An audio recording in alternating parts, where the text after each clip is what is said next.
President Trump calls to end the filibuster so we can pass the budget. I think it's a really bad strategy. I have a better strategy. I need your help to get this brilliant lady's message to Trump. Run out the clock is what we're going to do. Welcome to Doug in Exile. We're wearing our Halloween incredibly shredded pumpkin orange sweater today. I think it's seen its last days. This is where the happy patriots are, and I'm so glad you're here with me. Let me bring you some news and let me convince you about this strategy with the big shutdown. Watch this brilliant lady here. Okay. Now, we always know that Trump plays chess while the Democrats play checkers. Now, if the shutdown lasts over 41 days, Trump can make permanent all the cuts he wanted to make with Doge. And the Democrats can't do anything about it. Yeah. Okay. Did you catch that? The shutdown can only last 41 days. And then Trump's allowed to go in and fire anyone he wants. And he can complete all of what they were dreaming of doing in Doge, cutting like 1/3 of our government. He could literally just go fire every Democrat. Everyone who has a Kamala Harris poster in her cubicle, you're out. Everyone with a Trump MAGA one, you're in. Cut the government budget. Don't you guys think this is a brilliant plan? Isn't this better? We're going to show you the whole Trump strategy here. And this is what I mean by him wanting to end the filibuster. This is what he tweeted last night. Or this morning, I'm sorry, this is October 31st. Because of the fact that the Democrats have gone stone cold crazy, the choice is clear. Initiate the nuclear option, get rid of the filibuster, and make America great again. So then you would not need those 5 reasonable Democrats, which we know don't exist. Medicare enrollment is now. And if you're as confused about Medicare as I am, you need a guide. Chapters like a wise Gandalf who can help research and navigate all Medicare plans. And he won't just recommend the one that makes him the most money. I'm trying to help you. Gandalf isn't some used car salesman. Not that there were even that many cars to sell in The Lord of the Rings. Chapter isn't a backstabber like Saruman.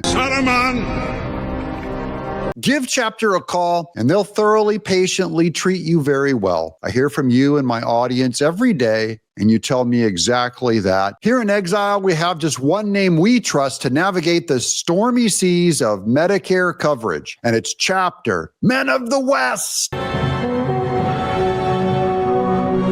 Call 631-961-8696. That phone number is the first pinned comment below. That's 631-961-8696, and tell them Doug in Exile sent you. So look for that, and look for that final date coming up in November, where the day before the Democrats know that Trump's going to fire everyone on that next day. I think it's around November 15th or whatever it is. And then he can fire everyone. Look for them to compromise on that day. Now, here's Speaker Mike Johnson on addressing Trump's request to end the filibuster, because I believe you guys know I'm a huge fan of Mike Johnson. I have defended him all over the place. However, I think this is wrong thinking, a little bit too rhino, not on board the Trump train and wrong. So I'm going to disagree with Mike Johnson here. Let's give him a listen. For Senate Republicans to blow up the filibuster in order to get the continuing resolution passed.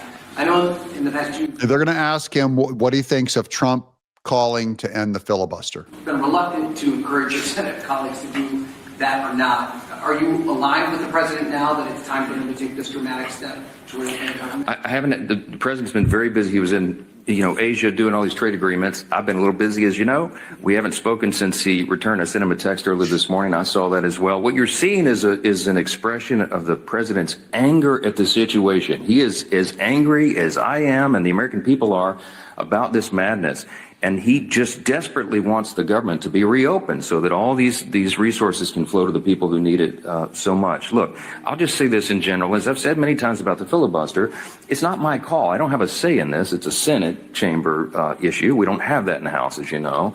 But the filibuster has traditionally been viewed as a very important safeguard. If the shoe was on the other foot, I don't think our team would like it. The Democrats... So the first detail that I did not know, he's Speaker of the House. It's over in the Senate. The filibuster is not even for Mike Johnson to navigate or negotiate. It's over at the Senate. And now he's going with the shoes on the other foot. Here comes the really bad thinking. I really disagree with Our team would like it. The Democrats, look, they've said what they would do. They would pack the Supreme Court. They would make Puerto Rico and D.C. states. They would ban firearms. They would do all sorts of things that would be very harmful for the country. If they can remove the filibuster. This is a huge risk Trump's asking for because the Senate is predicted to turn Democrat in 2026. And Mike Johnson's going, look, if we get rid of the filibuster, it'll only take 50 votes, a simple majority instead of the 60 that they need now, a supermajority. And they can end gun rights, pack the Supreme Court, make Puerto Rico a state, a Democrat state. You know what I mean? Expand the state, pack the Supreme Court with a bunch of liberal Democrats. This is my question to you guys. You know how this show works. It's not just my show where I just sit here and tell you what to think. That's not what I'm here to do. I'm here to ask you a really tough ethical question. Do you agree with Trump that we should end the filibuster and possibly expose Trump and the entire country to a Democrat Senate in majority Senate in 2026? Vote in the comments below. Yes, end the filibuster and take the risk with Trump, or no, don't end the filibuster with Mike Johnson out of fear and prudence, because we already know what the Democrats are going to do if they end the filibuster, guys. This is one of those Harry Reid things that could come back and burn us. Now, what I will say is, if the Democrats get back in control, they absolutely will get rid of the filibuster. That's where I think Mike Johnson is naive and Trump is right. Trump knows that we're dealing with a completely unhinged lunatic Democrat Party that is not the same as it was before after the weaponization and going after Trump. We now know they will do anything. Now, maybe Speaker Mike Johnson, what he's saying is he's confident that the Senate is going to remain Republican. And maybe Trump is also saying confident that the Senate remains Republican, because then he doesn't have to worry about the filibuster. So that tells me Trump is more confident in the Senate that it's going to stay Republican than Mike Johnson, because Mike Johnson does not want to lose that filibuster. Is not Mike Johnson in a way saying he fears we're going to lose the Senate? And the safeguard in the Senate has always been the filibuster. But again, not my issue, not something I get to even weigh in on. My opinion on this is not relevant. It's the senators. But I think that it just is another expression of the frustration, of the pressure that is being felt, the anger by the president and by me and all of us that we're in this situation at all. Do your basic job. I'm going to say this again. We have put zero Republican policy priorities on the CR. It is Biden level policies and spending. They have no excuse at all not to support it. Okay, fine. So that's his position. He's going to go into it again here on Fox News. I just like it. Anytime it's wonky, rules-based stuff, I want to know the why. They're going to get into more of that filibuster talk on the nuclear option. Here's Mike Johnson again later on Fox. Post last night about the filibuster. We just want this to end. They do not deny that the Democrats themselves, that they are prolonging this pain. They admit to it. They said they're using it as leverage. The big question everybody needs to ask this morning is why. They're trying to appeal to the radical left Marxist rise in their party. That is sum total what this entire thing is about. It is infuriating to us. I think it's also Trump derangement syndrome. They don't want to give y'all anything. How much weight do these four airlines have on their decisions, on the Democrats' decisions? I'm sure they have lobbyists that are talking to them saying, y'all need to just sign this clean CR. Yeah, it's the airlines. It's also the unions. The largest federal employee union, as y'all have reported, came out a couple days ago and said, please pass the clean CR. They represent 820,000 federal employees. That's supposed to be a constituency, the unions that the Democrats claim as their own. Yeah, and that's all I got to say to the unions. Unions are always upset at scabs that break a strike line, but unions are all scabs breaking America. They've crossed the American line. They've crossed the MAGA line and the constitutional line. Why are you still voting Democrat? Why are all these union people, scumbags, stabbing America in the back, still supporting Democrats, though Democrats are now no longer feeding you? They're not going to feed you. They're not going to pay you. And you'll still run all of your government, all of your forced donations as people pay their union dues, you'll still throw them all into Democrats because you guys are the scabs. I despise unions for that very reason. Teachers union, government union. I was forced to join SAG, the Screen Actors Guild, Writers Guild, the WGA, back when I was writing in Hollywood. I hated that they forced me to join a union. I knew where all my dues and donations were going, basically to fund abortions on my artistic work. Now we're going to do a quick auto pen update. This is a new quote that I got from Comer that I find interesting. You know, before I was saying there's not enough evidence there, but now Comer is saying there's an absence of evidence that anyone could say under oath that they knew that Biden did green light the auto pen. So that is absent. That's different than saying there's presence of someone committing a crime of pushing the auto pen button. He's saying they have no evidence that Biden ever gave his will. Many were granted pardons by the auto pen on the last day of the Biden presidency with no record that Joe Biden played any role whatsoever in the authorization of those pardons. So I think all those pardons, from Dr. Fauci to the Biden family to Adam Schiff, the January 6th committee,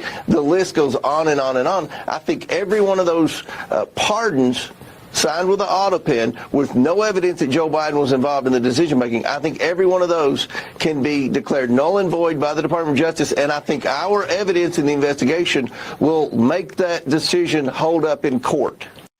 Okay, that's a pretty strong claim, guys, by Comer. He says that their investigation will make it hold up in court. I have my doubts because I think just a mere absence of evidence that Joe Biden, gave his green light, because it's a plenary power, all I'd have to do is call him in as a witness, and he just goes like, yeah, I green lit all the death row inmates commutation of sentence. So I'm reporting on Comer because he sounds confident. I don't think he'd lie if he didn't believe that it would hold in court. So we'll see. Here's Kash Patel. Kash Patel just averted a terrorist attack. This morning, FBI thwarted a potential terrorist attack and arrested multiple subjects in Michigan who were allegedly plotting a violent attack over Halloween weekend. This just released this morning. More details to come. Thanks to the men and women of the FBI and law enforcement everywhere, standing guard 24/7 and crushing our mission to defend the homeland. I'm here to praise Kash Patel. I saw a tweet yesterday from Alex Jones, who I find entertaining,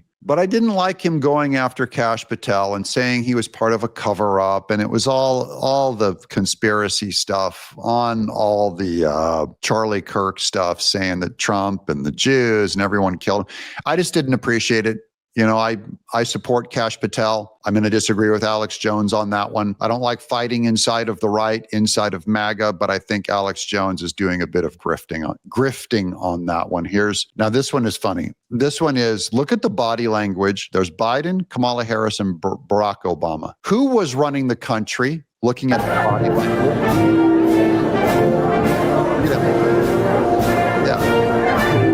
Hey, look at me.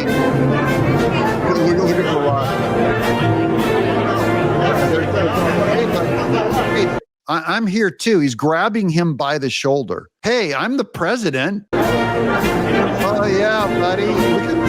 Hey, get back here. Get back here. You know what Biden's saying? He's going, get back here, boy. Get back here. The first clean and articulate one I've ever met. That's what Biden's saying. Here's Cory Booker. We're going to finally end on CNN. Like I said, the Democrats have lost their narrative. So here's Cory Booker getting pummeled by Dana Bash on CNN. So you say that Republicans are being cruel, but it's also true that you just have to vote yes, and 4 other Democratic senators have to vote yes, and the government will be reopened. And Elizabeth and 800,000 constituents of yours in New Jersey will, at least in the short term, not go without food. Well, you see the choice that the Republicans are trying to force here. Choose between New Jersey's health insurance and health coverage or feeding New Jerseyans. This is a cruel choice that they're trying to make. Yeah, it's a tough choice. And you chose not to feed New Jersey. By the way, tomorrow, 42 million Americans who rely on food aid will lose it tomorrow. So pray for the poor, pray for the starving. Our church is working with local charities, local healthcare workers, local people on the ground to build grocery bags full of food for anyone who comes. So we're going to step in. There's a mandate here that the church stand up, reach out to all of your churches, ask if there's a way to help feed the poor, or find people who are poor and receive food and try to get them some food. That's our good work we're going to work on this weekend when the food runs out on them. Don't forget to call that chapter number, guys. That helps keep the lights on right here in the studio. I'm Doug in Exile.